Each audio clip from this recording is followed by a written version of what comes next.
Bienvenue dans ce haut lieu de la République. Nous sommes ravis que vous soyez là aujourd'hui pour cette 4e Love Data Day. Je crois qu'on rejoint un peu les mêmes problématiques que pour le marketing finalement de manière générale. Notre plan d'action en fait c'est diffuser des bonnes pratiques et faire de l'accompagnement. Soyez juste professionnel, c'est-à-dire documentez ce que vous faites. Plus vous pourrez expliquer à un juriste ce qui est en train de se passer, comment ça marche, plus vous mettrez des justifications dans la description de vos roadmaps, de ce que vous faites, qui feront mouche. C'est important ce dialogue entre les entreprises et les autorités compétentes.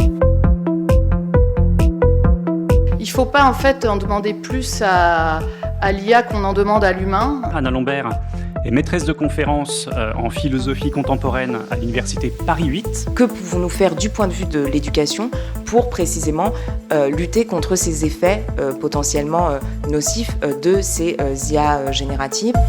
Nous avons là, avec ces technologies, un facteur de progrès. Mais il y a un certain nombre de conditions, parce que sinon, ça ne marcherait pas. La question, c'est de savoir à quel moment on a aussi des politiques et un politique qui est capable d'entendre que la tech, c'est aussi de la politique. L'IA, un vœu pieux, une histoire d'horreur ou une histoire horrible, ou alors l'accord parfait. Well, AI is not as brilliant as Albert Einstein. It's not as creative as Beethoven. It's not as great.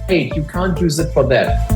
Et c'est intéressant de se dire qu'est-ce qu'on peut mesurer aujourd'hui dans l'interaction avec le client. Il y a des comportements consommateurs à adresser, en tout cas à prendre en compte. Et c'est justement la collecte de data que vous réalisez tout collectivement finalement, qui aide à mieux comprendre le consommateur. En tant qu'agence, on trouve intéressant d'avoir une ouverture de nouvelles solutions. C'est vraiment, d'un point de vue marque, comment on peut faire un pivot entre une stratégie très haut de funnel et intégrer de la data sur chacune de ces étapes. Cette 4e édition n'aurait pas été possible sans un comité d'organisation